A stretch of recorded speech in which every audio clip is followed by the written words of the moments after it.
Car ಸ್ಫೋಟ ಮಾಡಿದ ಯಾರನ್ನೂ ಬಿಡೋದಿಲ್ಲ ಅಂತ ಹೇಳಿ ದೆಹಲಿಯಲ್ಲಿ ಕೇಂದ್ರ ಗೃಹ ಸಚಿವ ಅಮಿತ್ ಶಾ ಎಚ್ಚರಿಕೆಯನ್ನು ಕೊಟ್ಟಿದ್ದಾರೆ.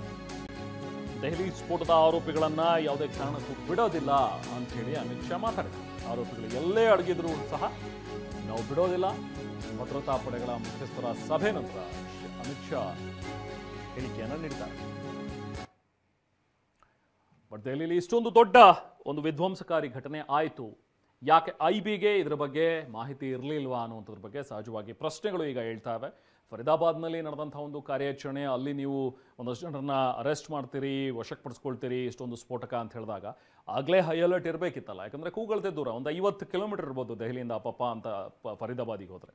ಸೊ ಇಲ್ಲಿ ಅಕ್ಕಪಕ್ಕದಲ್ಲಿ ಈ ಥರದ್ದು ಒಂದಷ್ಟು ಅರೆಸ್ಟ್ಗಳಾಗ್ತಾ ಇವೆ, ಒಂದಷ್ಟು ಸ್ಫೋಟಕಗಳು ವಶಕ್ಕೆ ಸಿಗ್ತಾ ಇವೆ ಅಂತ ಹೇಳಿದಾಗ ದೆಹಲಿಯಲ್ಲಿ ಯಾಕೆ ಹಾಗಾದರೆ ನಿನ್ನೆಯ ಘಟನೆ ಬಗ್ಗೆ ಪೂರ್ವ ಯೋಜಿತ ಆಗಿದ್ರೆ ಇದ್ರ ಬಗ್ಗೆ ಯಾಕೆ ಮಾಹಿತಿ ಇರಲಿಲ್ಲ ಗುಪ್ತಚರ ಇಲಾಖೆಗೆ ಅನ್ನುವಂಥದ್ರ ಬಗ್ಗೆನೂ ಕೂಡ ಈಗ ಪ್ರಶ್ನೆಗಳು ಹೇಳ್ತಾ ಇವೆ. ಆ ನಿಟ್ಟಿನಲ್ಲೂ ಕೂಡ ಈಗ ತನಿಖೆಗಳು ನಡೀತಾ ಇವೆ. ಇವತ್ತು ನಡೆದಂಥ ಒಂದು ಗೃಹ ಸಚಿವರ ಮೀಟಿಂಗ್ನ ಸಂದರ್ಭದಲ್ಲೂ ಕೂಡ ಹಲವಾರು ವಿಚಾರಗಳು ಚರ್ಚೆಗೆ ಬಂದಿವೆ. ಇನ್ನು ದೆಹಲಿಯಲ್ಲಿ ಕಾರ್ ಬ್ಲಾಸ್ಟ್ಗೆ 12 ಜನ ಸಾವನ್ನಪ್ಪಿದ್ದಾರೆ. ನಾಳೆ ಪ್ರಧಾನಿ ಮೋದಿ ನೇತೃತ್ವದಲ್ಲಿ ಭದ್ರತಾ ಕ್ಯಾಬಿನೆಟ್ ಮೀಟಿಂಗ್ ಕೂಡ ಇದೆ. ಉನ್ನತ ಮಟ್ಟದ ಸಭೆಯನ್ನು ಕೂಡ ನಡೆಸಲಿಕ್ಕಿದ್ದಾರೆ ನರೇಂದ್ರ ಮೋದಿ.